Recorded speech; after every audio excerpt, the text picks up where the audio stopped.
যখন পড়বে না মোর পায়ের চিহ্ন এই বাটে। আজ 22শে শ্রাবণ, বিশ্বকবি রবীন্দ্রনাথ ঠাকুরের 82তম মৃত্যুবার্ষিকী। বাংলা সাহিত্যের অমর স্রষ্টা যিনি কেবল কবি নন, ছিলেন উপন্যাসিক, নাট্যকার, সঙ্গীতজ্ঞ, দার্শনিক, শিল্পী ও ভাষাবিদ। আজ তিনি নেই, কিন্তু তার সৃষ্টিতে তিনি চিরজীবিত। মাঝে মাঝে তব দেখা পাই, চিরদিন কেন পাই।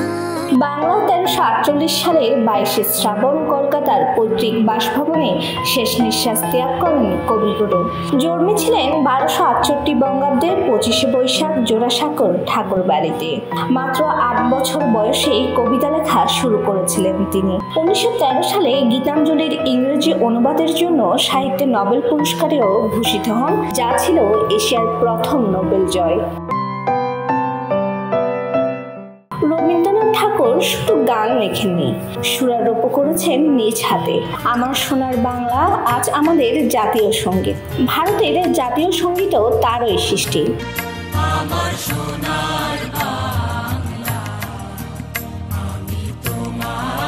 জীবদশায় প্রকাশিত তার মৌলিক 52টি কাব্যগ্রন্থ, 13টি উপন্যাস, 95টি ছোট গল্পের বই, 36টি প্রবন্ধ, গদ্য গ্রন্থ ও 38টি নাটক।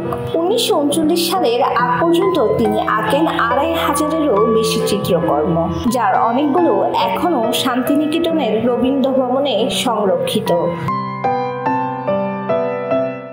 আজ 22শে শ্রাবণ শুধু একটি দিন নয়, এদিন বাঙালির হৃদয়ে বেদনার সুর বাজে, আবার অহংকারেও ভরে ওঠে মন। কারণ এই দিনে আমরা স্মরণ করি সেই মানুষটিকে, যিনি শব্দের সুরে গেঁথে গেছেন বাংলা সংস্কৃতির চিরন্তন পরিচয়।